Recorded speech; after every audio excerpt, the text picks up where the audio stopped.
करना चाहिए। बिल्कुल आचार्य जी, आगे बढ़ते हुए ये तो मैं जानना चाहूंगी कि धन्वंतरी भगवान की पूजा कैसे की जाती है, लेकिन एक सवाल मेरा यहाँ पर रहेगा, महिलाओं को क्या करना चाहिए ये तो आपने बता दिया, लेकिन पुरुषों को क्या करना चाहिए? हमेशा जिम्मेदारी महिलाओं पर आ जाती है, संक्षेप में ये भी जरा बता दीजिए। देखिए, सबसे पहले प्रगति जी, धर्म को निर्वाह करने की जो जिम्मेदारी है ना, वो महिलाओं की ही है। जो धर्म, वाकई में धर्म पत्नी कहा जाता है, धर्मपति आपने कभी भी नहीं सुना होगा। और इसी कारण से हमारे धर्म में, हमारे सनातन वैदिक धर्म के अंतर्गत हमेशा सीताराम उच्चारण किया जाता है, राधा कृष्ण उच्चारण किया जाता है। भगवान हनुमान जी को आशीर्वाद प्राप्त करना था, भक्ति का आशीर्वाद प्राप्त करना था, तो राम जी से पहले आशीर्वाद नहीं प्राप्त किया है। राम जी के चरणों में प्रणाम करते हुए हनुमान जी को कम दिखाया गया है, लेकिन आदिशक्ति माता जानकी के चरणों में प्रणाम करते हुए सुंदर कांड के अंतर्गत बड़ा सुंदर वर्णन, उसके बाद आकर के उन्होंने राम जी को प्रणाम किया, लेकिन आदिशक्ति को प्रणाम किया।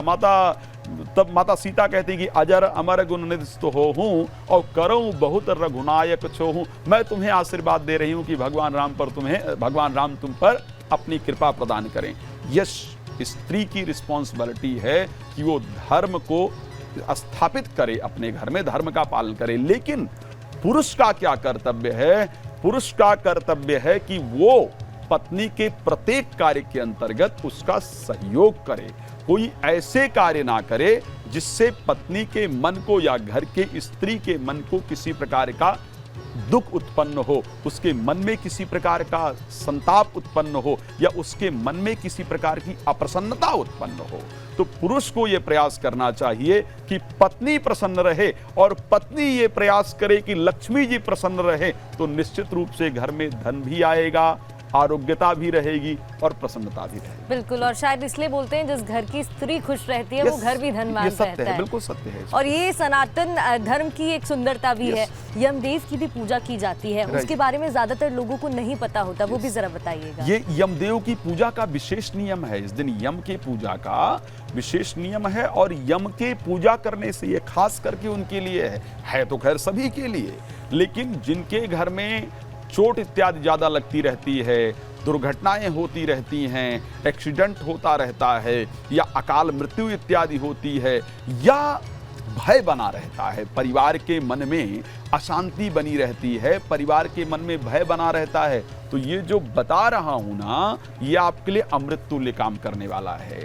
धनत्रयोदशी के दिन ही सायंकाल में सूर्यास्त के बाद एक दिया लेकर के, चौमुखी दिया नहीं होना चाहिए, इसको ध्यान रखिएगा, एक मुखी दिया का नियम है। चौमुखी, बहुत सारे लोग भ्रांति के कारण चौमुखी दिया जलाते हैं, लेकिन एक मुखी दिया जिसमें मोली या रुई का सूत्र बत्ती बना करके दक्षिण की तरफ मुख करके, और सरसों के तेल का दिया, ये भी खासकर आपको ध्यान रखना है, सरसों के तेल का दिया दरवाजे के बाहर, जो आपका एंट्रेंस है, जो मुख्य द्वार है, मुख्य द्वार के बाहर कोई अन्न भर करके, एक किसी पात्र में, चाहे तो किसी बर्तन में या किसी दोने इत्यादि के अंदर गेहूं भर करके, उड़द भर करके, या कोई भी अन्न, खास करके जौ मिल जाए तो सबसे सुंदर है, जौ भर के फिर उसके ऊपर उस दिया को रख करके दक्षिण की तरफ घर की मुख्य महिला को जलाना चाहिए। महिला ना हो तो पुरुष जला सकता है, अन्यथा घर की मुख्य महिला को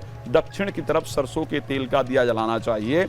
और उसके बाद उसमें हल्का सा जल का छींटा, जो अनाज आपने रखा है पात्र में, उसमें जल का छींटा, उसके ऊपर थोड़ा सा तिलक और थोड़ा मोली तोड़कर चढ़ा देना चाहिए, और हाथ जोड़ करके श्रद्धा पूर्वक यमदेव से ये प्रार्थना करना चाहिए कि आपके लिए हम दीपदान कर रहे हैं, अपना आशीर्वाद प्रदान करें, हमारे घर में सभी लोग भय मुक्त रहें, सभी के मन में प्रसन्नता हो, किसी की अकाल मृत्यु ना हो, किसी को चोट इत्यादि ना लगे, अकाल मृत्यु के भय से मुक्त रहे।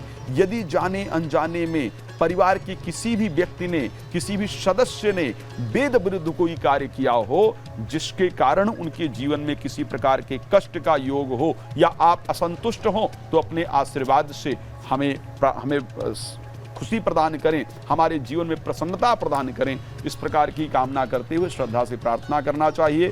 इससे यमदेव प्रसन्न होते हैं और आपके परिवार में प्रसन्नता रहती है। जी प्रगति जी। बिल्कुल, ये भी बताइएगा कि कुछ शुभ वस्तु ऐसी होती हैं जो हम खरीदते हैं धनतेरस के मौके पर, लेकिन क्या कोई वस्तु ऐसी भी है, कुछ चीज़ें ऐसी भी हैं जिनको बिल्कुल नहीं खरीदना चाहिए या इस त्योहार पर उनसे दूर रहना चाहिए? प्रगति जी, जो नहीं खरीदने वाली उसको सबसे ज़्यादा खरीदते हैं, इसको ध्यान रखिएगा। जो खरीदने वाली चीज़ है उसको शायद बहुत कम खरीदा जाता है। अब इससे खरीदने वाली शुभ वस्तु क्या है? गणेश लक्ष्मी जी की मूर्ति शुभ वस्तु है जिसको जरूर खरीदना चाहिए, है ना।